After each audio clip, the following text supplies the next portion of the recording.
Hello বন্ধুরা, দেখো খুবই ঝটপট পাউরুটি আর সুজি দিয়ে খুবই মজাদার মিষ্টি রেসিপি কয়েক মিনিটের মধ্যেই বানানো যায়। তো এইভাবে যদি বানিয়ে খেতে চাও, সামনে আসছে ঈদের সময় তো মিষ্টি লাগেই।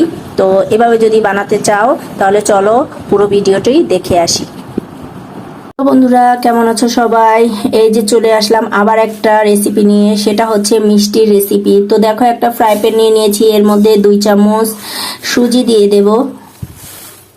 দেখো, এই যে 2 চামচ সুজি দিয়ে দিলাম।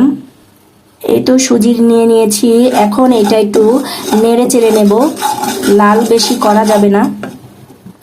এই তো এর মধ্যে এখন আমি 2 চামচের মতো ঘি দিয়ে দেব। এই যে ঘিটা দিয়ে এবার সুন্দরভাবে একটু নেড়ে চেড়ে নেব।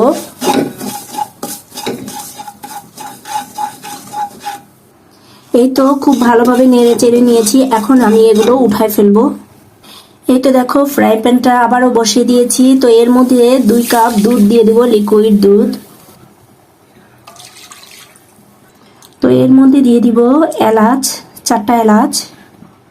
তো এখন এর মধ্যে দিয়ে দিব পাউরুটি। তো এই যে পাউরুটিটা এর মধ্যে দিয়ে দিব।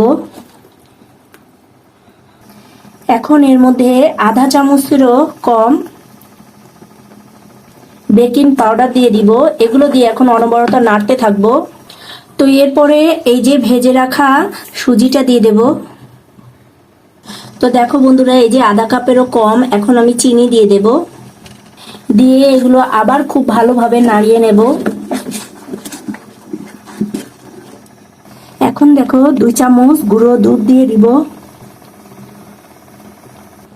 তো এগুলো এখন সব একসাথে খুব ভালোভাবে অনবরত নাড়তে থাকবো, যতক্ষণ না এটা এই পেনটা থেকে সবগুলো ছাড়িয়ে যাচ্ছে। খুব সুন্দরভাবে এবার নাড়তে থাকবো। তো এই যে দেখো, নাড়তে নাড়তে যখন পেনের থেকে সব এভাবে করে ছেড়ে যাবে, তখন এটা আমি নামিয়ে নেব। অনেকক্ষণ ধরেই নেড়েছি, বেশিক্ষণ দেখালে ভিডিওটি লং হয়ে যাবে, তাই। তো এটা এখন আমি নামিয়ে নেব। এই যে দেখে, এখন হচ্ছে এগুলো সব নামাই নিছি। তো এখন আমি মিষ্টির আকারে শেপ দিব। তো হাতের মধ্যে একটু ঘি নিয়ে নেব। এই যে একটু ঘি নিয়ে নিয়েছি। তো নিয়ে 2 হাতে এভাবে সুন্দর করে মাখিয়ে নেব। নিয়ে অল্প অল্প করে নেব, যাতে হাতে না লেগে যায়। নিয়ে এভাবে করে একটা মিষ্টি শেপ দেব। তো এই যে এভাবে করে নেব, নিয়ে একটা পাত্রে রেখে দেব। তো এখন আবারও আরেকটা নেব, দেখো এভাবে।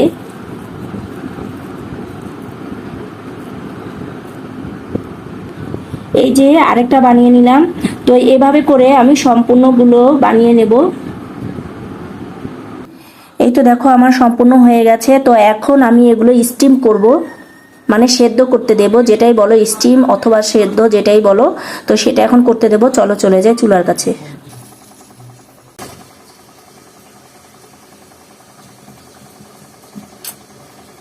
এই তো সবগুলো দিয়ে দিলাম। এবার দেখো, একটা ঢাকনা দিয়ে ঢেকে রেখে দিব 10 থেকে 15 মিনিট। এই যে বন্ধুরা, দেখো আমার এটা সেদ্ধ হয়ে গেছে। তো আমি এখন এটার সাহায্যে আস্তে আস্তে করে এক একটা আলতোভাবে উঠায় নেব। তো এইভাবে এক একটা উঠায় নেব।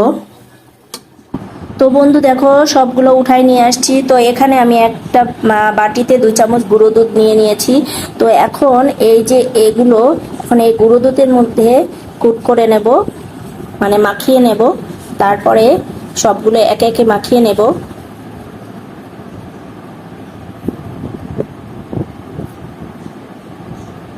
দেখো এইভাবে করে মাখিয়ে নেব। তো আলহামদুলিল্লাহ, তৈরি হয়ে গেল আমার ঝটপট খুবই মজাদার মিষ্টি রেসিপি। তো আজকে এতটুকুই। সুস্থ থাকবে, ভালো থাকবে। আসসালামু আলাইকুম।